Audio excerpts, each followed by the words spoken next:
오늘 예수님의 그 탄생을 기념하기 위해서 또 특별히 11시에 오전에 하나님께 예배를 드립니다. 오늘 말씀을 이제 한번 볼 텐데요.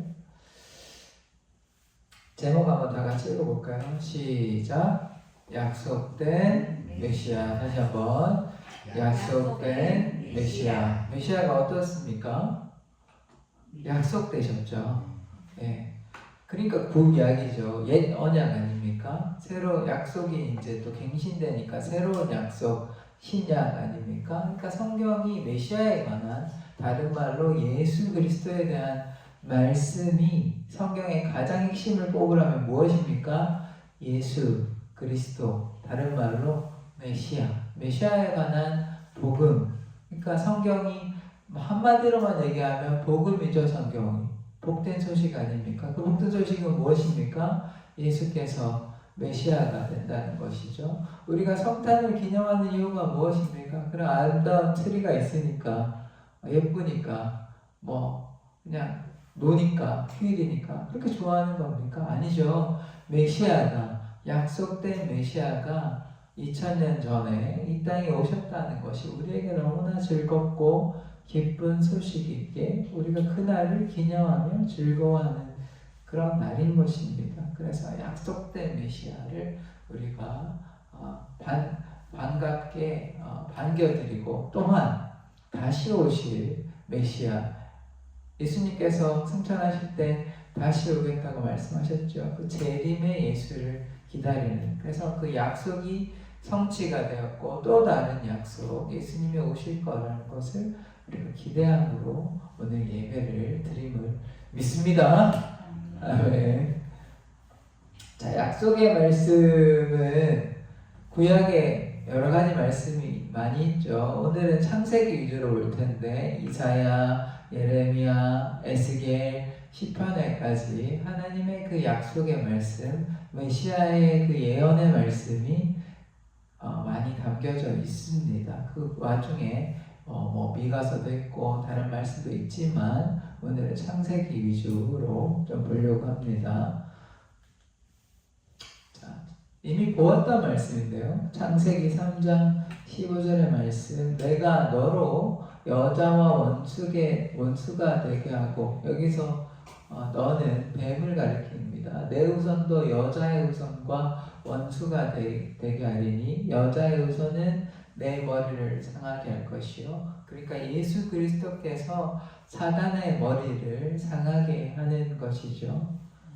너는 그의 발꿈치를 상하게 할 것이니라 하시고, 예수님께서도 그저 내가 이 땅에 태어났다, 잘 살았다, 나 죽는다 이가 아니라 예수님께서 온갖 모욕과 핍박과 조롱을 당하시고, 또 그렇게 말로만 그렇게 핍박당하신 것이 아니라 육체로 살 찢기시고 피 흘리시고 십자가에 달려 돌아가셨습니다. 예수 그리스도께서 죽으셨죠. 그래서 이 발꿈치를 상하는, 그래서 그 가룟 유다가 배신하지 않았어요. 물론 다른 방식으로 예수 그리스도께 돌아가셨겠지만 그것도 예언의 말씀대로 이렇게 된 것이죠. 그래서 그 예언의 말씀대로 예수 그리스도께서 죽으심으로 그렇게 되었다는 것이 이미 창세기 3장에 나오는 것입니다. 그래서 아담과 하와가 그 약속, 그 계약을 깨뜨림으로 말미암아 이런 결과가 이제 초래하게 되는 것인데, 3장에 이미, 그러니까 창세기에 이미 창조 후에 얼마 지나지 않았잖아요. 이미 예수 그리스도의 오심이 예언되어 있다. 또 한번 자, 그래서 여자의 후손이 예수 그리스도께서 사단의 머리를 상하게 할 것이라는 말씀 3장에 있죠. 또 창세기 22장 17절, 이거 이미 보았습니다. 이게 아브라함에게 약속하신 거.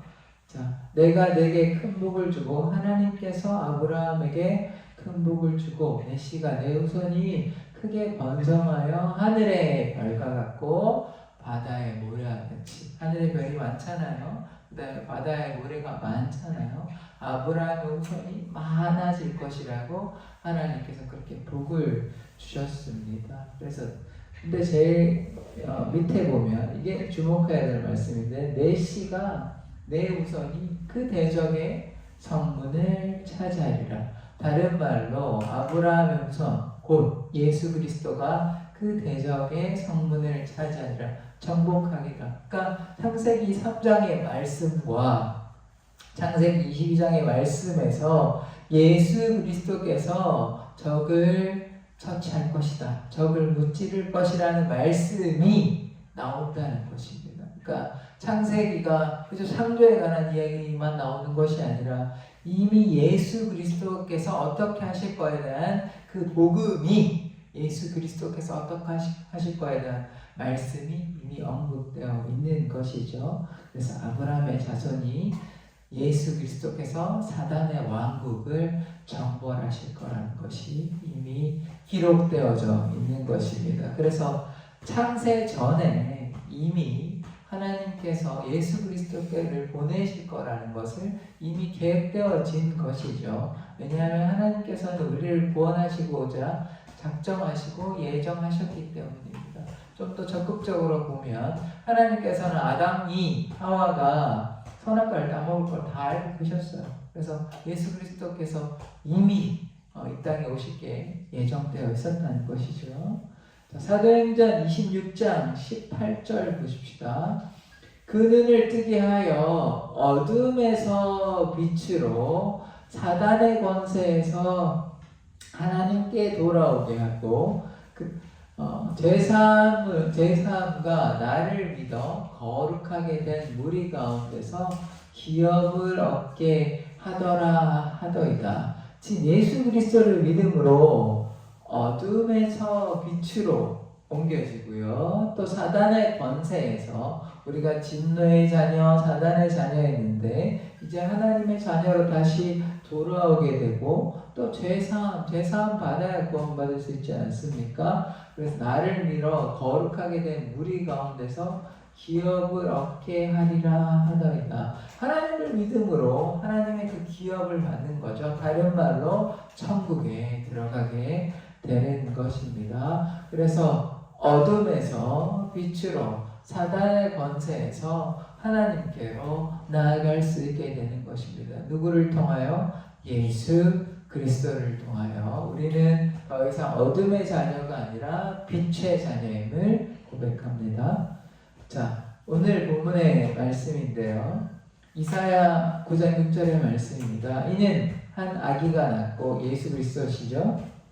한 아들을 우리에게 주신 바 되었는데 그의 어깨에는 정사를 메었고, 그러니까 예수 그리스도께서 이 땅에 무엇입니까? 통치자이십니다. 그의 이름은 기묘자라, 모사라, 혹은 기묘한 모사, 이렇게 이해해도 상관없습니다. 그러니까 놀라우신 상담가. 두 번째, 전능하신 하나님, 모든 것이 가능합니다. 불가능이 없으시죠. 그래서 모든 것이 주의 안에서 가능하다. 예수 그리스도께서 전능하신 하나님이라는 것. 또 세 번째, 영존하시는 아버지. 그래서 아버지와 아들이 하나가 된다는 것. 네 번째, 평강의 왕이랄 것이니라. 지난주 주일 아니죠. 며칠 전 주일을 말씀드렸던 요 말씀이 이제는 좀 더 길게 하나씩 떼어서 말씀을 보고자 합니다.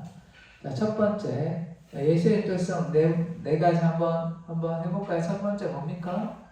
그 이름은 기묘자라 묘사. 네, 그러니까 한 단어로 만들면 기묘한 상담가 혹은 놀라운 상담가. 1번 정체성. 2번은 뭡니까? 전능하신 하나님. 세 번째, 영존하시는 아버지. 영원히 존재하시죠. 아버지이십니다. 예수 그리스도를 설명하는데 아버지라고 얘기하는 거예요. 그러니까 아버지와 아들이 뭡니까? 하나이시죠. 네 번째, 평강의 왕이죠. 이 네 가지 정체성은 반드시 기억하면 신앙생활할 때 많이 도움이 됩니다. 예수 그리스도의 네 가지 정체성을 항상 기억하셨으면 좋겠습니다. 하나씩 보도록 하겠습니다. 히브리서 4장 15절인데 이거 보고 한번 할게요. 기묘한 상담가이신데요. 어떤 상담가라고요? 기묘한 상담가, 놀라우신 상담가입니다. 제가 사실 카이로스 예배할 때 막 적극적으로 애들한테 막 말을 시키고 대답을 하고 하는데 제가 여기 오고서부터 이제 어른 예배를 하게 되므로 자꾸 제가 이렇게 부탁하는 게 좀 조심스럽고 일단 제가 고민해 봐야 될 것 같고요. 자, 그래서 첫 번째 뭡니까? 기묘한 상담가. 다 같이 시작. 기묘한 상담가. 그러니까 놀라우신, 기묘하신, 참 신비스러운, 알쏭달쏭한 그런 상담가이시다. 예수 그리스도께서 우리의 연약함을 친히 체휼하셨어요. 우리의 연약함을 아셨습니다. 성부, 성자, 성령 중에 인간의 모습으로 오신 분은 누구이십니까? 예수 그리스도밖에 없습니다. 그러므로 말미암아 하나님이 당연히 우리를 너무나 잘 아시지만 인간의 모습으로 오신 분은 누구시죠? 예수 그리스도시잖아요. 그러니까 예수 그리스도만이, 물론 아버지 하나님도 인간을 아시고 성령님도 우리의 연약함을 너무나 잘 아시지만 인간의 모습으로 친히 사셨기 때문에 예수 그리스도만이 인간의 모습으로 사셨다는 게 우리가 주목해야 하는 것입니다. 거로 우리의 연약함을 너무나 잘 아시는 거죠. 배도 고프시기도 하시고 굶주리기도 하시고 피곤하시기도 하시고 또 아프시기도 하셨을 거 아니에요? 때때로. 그러니까 뭐 인간처럼 너무 아프시진 않으셨겠지만 좀 지치셨다 이거란 말이죠. 감기 정도는 걸리실 수 있잖아요. 물론 안 걸리실 건 뭐 알 수가 없는 부분이죠. 인간이라면 연약하니까 뭐 잠도 안 주무실 거 아니에요. 인간이 아니라면. 근데 인간이기 때문에 잠도 자고 하시지 않습니까? 그래서 인간의 모습이신 도로 예수 그리스도께서 우리에게 놀라우신 상담가가 되신다. 우리 연약함을 이야기할 때 나는 그거 알아. 내가 어떠한 상황인지 안다. 그런 놀라운 상담가 되신 예수 그리스도를 기억해야 됩니다. 그래서 예수님은 우리의 무엇이 되십니까? 목자 되십니다. 우리가 양이잖아요. 우리는 제 갈 길로 마음대로 가려고 하잖아요. 그러나 예수 그리스도께서 길이요 진리요 생명이 되시기 때문에 우리를 선한 길로 인도하여 주시는 것입니다. 우리가 사망의 음침한 골짜기로 다닐지라도 아무것도 염려하지 말고 두려워할 것이 없습니다. 예수 그리스도께서 지팡이와 막대기로 우리를 지켜주시기 때문입니다. 적이 우리를 공격해 올 때 막대기로 공격하시고 또 우리가 다른 길로 빠져있을 때 지팡이로 우리를 건져내시는 것이죠. 그러니까 주께서 우리를 지켜주시고 주께서 생명의 빵이 되시고 생명의 물이 되시기 때문에 우리가 주님께만 의지하면 모든 것이 순조롭게 열리게 됩니다. 반대로 순종하지 않으면 우리가 우리 마음대로 길을 걷게 되면 어떻게 됩니까? 거기에는 죄와 사망이 가득한 것이죠. 그래서 예수 그리스도께서 우리의 안고 일어섬을 아신다는 것을 기억해야 됩니다. 우리의 모든 것을 친히 다 아십니다. 왜냐하면 인간의 모습으로 사셨기 때문에 30년의 그런 개인적인 삶이 있지 않습니까? 인간의 삶으로 공생애가 아니라 30년 동안 목수의 삶으로 사셨지 않습니까? 우리 연약함을 누구보다 잘 아시는 친히 제 몸소 우리를 긍휼히 여기시고 우리의 연약함을 아시는 체휼하시는 예수 그리스도의 우리는 기억해야 할 것입니다. 시편 139편 2절에 보면 이런 말씀이 있습니다. 주께서 하신 말에 예수 그리스도께서 혹은 하나님께서 내가 우리의 안고 일어섬을 아시며 멀리서도 나의 생각을 밝히 아시오니 하나님께서 우리를 지으셨으니까 누구보다 잘 아시는데 그 중에서도 예수 그리스도께서 인간의 모습으로 오셨기 때문에 우리를 너무나 우리의 입장에서 심지어 하나님은 사실 하나님도 물론 우리를 너무나 잘 아시지만 인간의 모습으로 이렇게 우리가 사실 경험해 보지 않았을 때는 생각으로는 힘들 수 있겠다 아플 수 있겠다 이렇지만 실제로 몸소 거기에 가본다는 거 배가 고파 보시지 않으셨습니까? 한 일주일 굶어 보십시오. 얼마나 배가 고픕니까? 그러니까 그런 것은 다른 사람이 얘기할 때는 일주일 배고프면 뭐 배가 고프겠지 이렇게 생각할 수 있지만 실제로 자기가 일주일 동안 굶어 보십시오. 이게 금식 기도하는 게 힘든 거구나. 이걸 실제로 깨달을 수 있는 것이죠. 기도를 누가 1시간, 2시간, 한 3시간, 4시간 기도한다더라. 자기가 한번 기도를 해보십시오. 이게 기도가 금방금방 되는 거지. 그러니까 그거를 해보아야 아는 것입니다. 그래서 근데 예수 그리스도께서 우리의 연약함을 친히 감당하시고 우리의 모든 것을 잘 아시는 것이죠. 그 다음에 히브리서 4장 15절에 체율에 관한 게 이야기가 나오는데요. 우리에게 있는 대제사장은 예수 그리스도에게 하는 것입니다. 예수 그리스도께서 우리의 대제사장입니다. 왕, 선지자, 대제사장 되시죠. 기름 부으셨지 않습니까? 우리의 연약함을 체휼하지 아니하는 자가 아니시고 체휼하시죠. 모든 일에 우리와 한결같이 시험을 받은 자로 돼. 예수님께서 시험 당하셨지 않습니까?